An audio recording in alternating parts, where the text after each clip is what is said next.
What's up YouTube? Lance Brian J. Dada here, and today we're gonna unbox and review my latest sneaker pickup. But before we begin this video, I would like to greet my lolo Edwin a belated happy birthday, and my teacher Alan as well. Happy birthday po. And I will greet my 3 teachers. Teacher Joy from SBMA, Teacher Ann from I-Level, and Teacher Annie from I-Level 2. Let's go!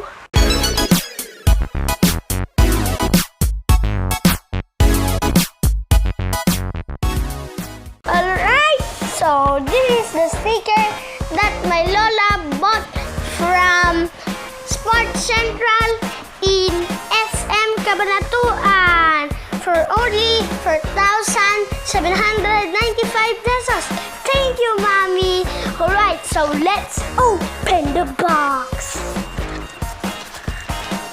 Okay, so this is a Point Airforce 1. This is actually my second pair. This is the first one, the Airforce 1 Real 3 Camouflage. Ang ganda-ganda kasi nito. Ang forma pa. Alright, so let's check out the sneaker. The upper is made of white tumbled leather, which looks really nice. It has a navy blue swoosh and outsole, and it has a navy blue Nike patch at the tongue as well at the back. Pretty simple. The size of this is actually for men and not for kids, but luckily their smallest size of 5.5 fits me well.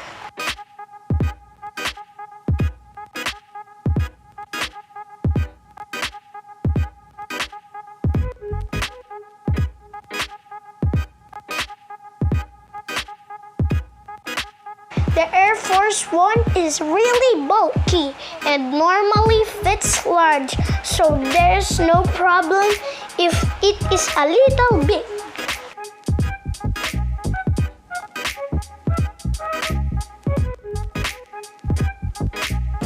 You can never really go wrong with an Airforce 1 because it is classic, timeless, and comfortable, and it will remain as a fashion staple.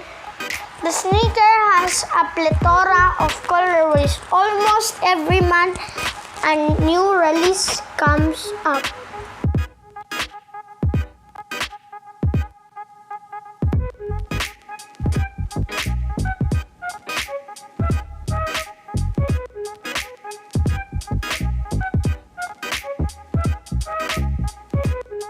You can choose from low, mids, and even highs that are tall like this one. And the resale price of rare pieces like the Off-White collab can even go up as high as 50,000 pesos or $1,000. So as you can see, the hype of Airforce 1s is really high, especially the collab ones like Supreme, Travis Scott, and others.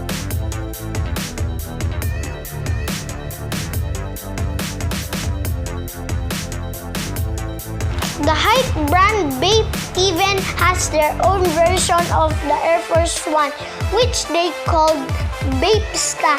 It's basically a replica of the Airforce 1 that has been tweaked a little. It's usually made of patent leather with vibrant color. I hope to have one someday.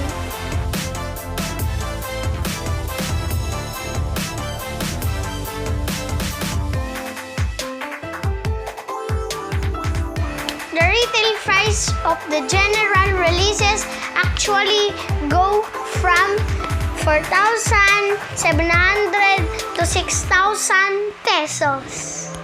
And most of the time, you can cop it at outlet stores from 20 to 25% off. If you're lucky, you might get your size.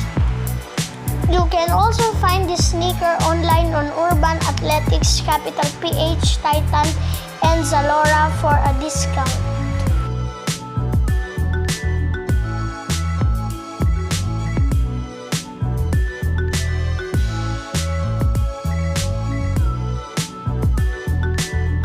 So what are you waiting for? Get your pair, enjoy the Airforce 1 craze.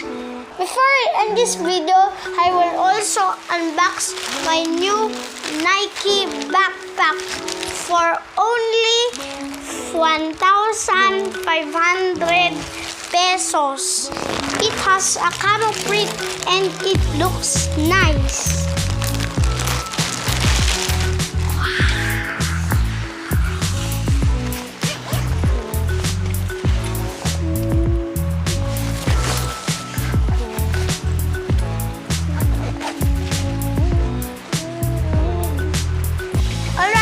Wraps up my unboxing and review of the Nike Airforce 1 and the Nike backpack and camouflage color.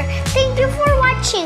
Please leave us a like and subscribe for more videos. Maraming salamat po. Mabuhay. Peace and God bless. Bye-bye.